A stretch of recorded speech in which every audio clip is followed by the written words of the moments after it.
Selamat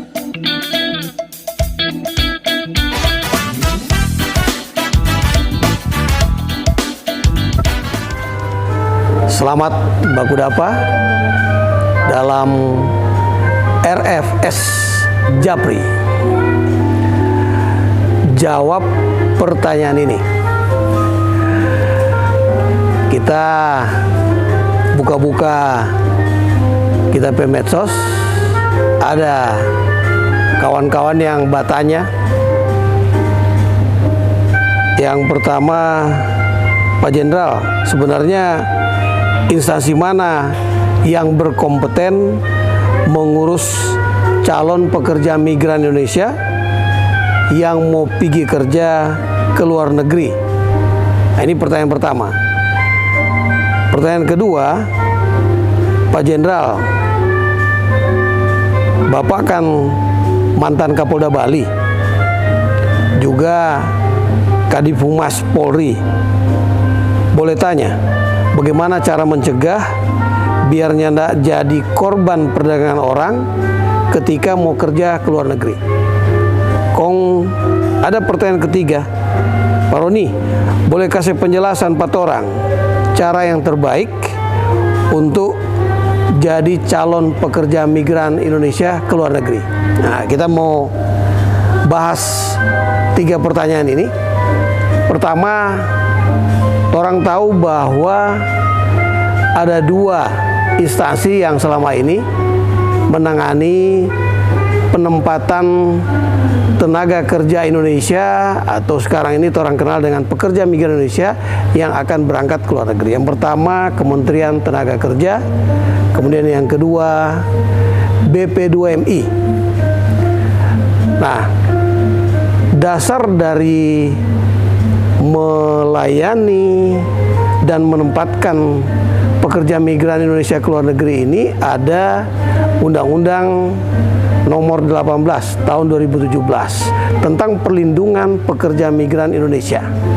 Dari undang-undang itu terbit 2 peraturan pemerintah. Yang pertama, Peraturan Pemerintah Nomor 10 Tahun 2020 tentang penempatan pekerja migran Indonesia ke luar negeri. Yang kedua, Peraturan Pemerintah Nomor 59 Tahun 2021 tentang perlindungan pekerja migran Indonesia.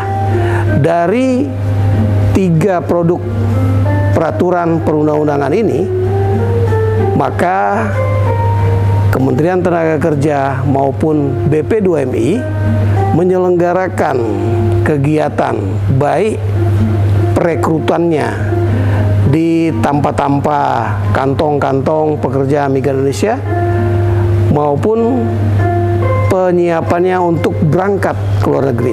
Ada 3 bentuk perlindungan bagi para pekerja migran Indonesia yang akan berangkat ke luar negeri. Yang pertama, sebelum berangkat ke luar negeri, yaitu mulai perekrutan, kemudian ada kesempatan pembuatan paspor, dan dengan paspor mengurus visa untuk bekerja ke luar negeri, ke negara tujuan. Kemudian perlindungan ketika bekerja di luar negeri. Dan yang ketiga adalah perlindungan ketika balik dari luar negeri ke Indonesia.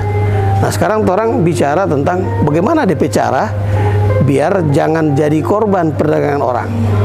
Pertama, pastikan bahwa perekrutan ini dilakukan oleh perusahaan P3MI yang betul-betul ditunjuk dan mendapatkan izin. Ya, izin merekrut dari Kementerian Tenaga Kerja dan izin menempatkan dari BP2MI.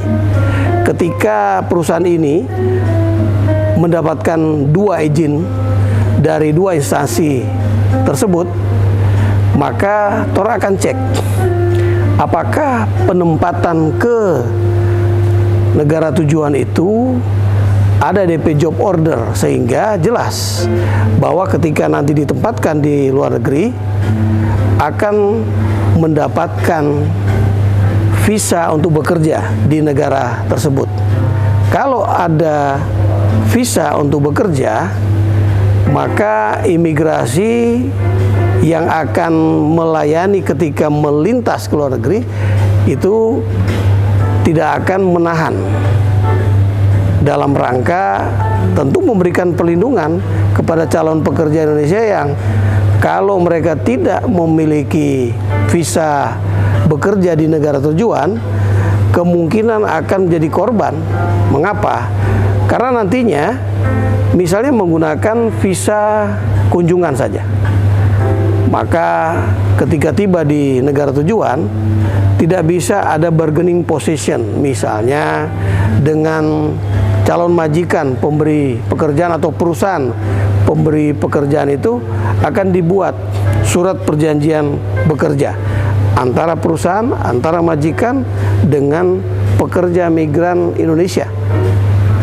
Nah, kalau tidak ada surat perjanjian kerja, maka posisi pekerja migran Indonesia ini akan sulit untuk dibantu, baik oleh Kementerian Tenaga Kerja, BP2MI maupun perwakilan dari Kementerian Luar Negeri yang ada di negara sahabat di mana PMI itu bekerja, yaitu KBRI atau Konjen RI yang ada di sana. Nah, hal yang paling harus diperhatikan yang pertama bahwa ada job order dari negara tersebut sesuai dengan jenis pekerjaannya. Yang kedua, calon pekerja migran Indonesia harus mendapatkan visa untuk bekerja.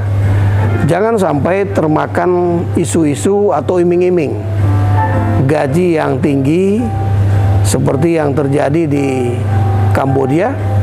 Dan ini beberapa modus operandi yang sempat kita ikuti berdasarkan pengalaman beberapa pekerja migran Indonesia yang menjadi korban bahkan meninggal dunia di Kambodia. Ini perlu diantisipasi sedemikian rupa. Apabila ada tawaran bekerja melalui online, cobalah bertanya kepada Dinas Tenaga Kerja di provinsi, kabupaten, atau kota di mana para pekerja migran Indonesia atau calon pekerja migran Indonesia berdomisili.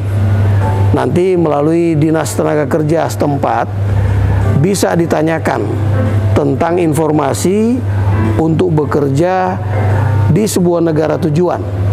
Terutama kita harus mengantisipasi negara-negara yang sebenarnya bukan menjadi tujuan bekerja yang ada kerjasama dengan Kementerian Tenaga Kerja maupun BP2MI.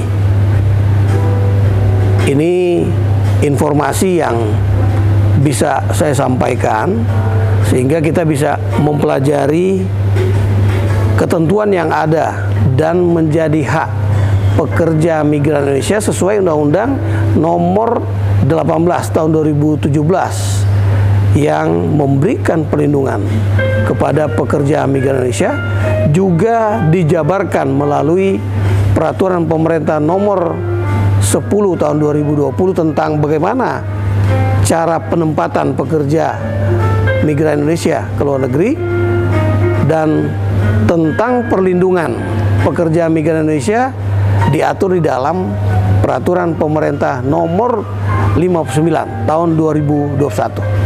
Semoga penjelasan singkat ini menjadi pengetahuan dan wawasan bersama sahabat-sahabat yang bertanya dalam program RFS Japri. Terima kasih. Kalau mau bertanya ulang tentang apa saja, silakan bertanya di kita nomor akun media sosial di bawah ini. Sudah boleh ya, Kang? Makasih.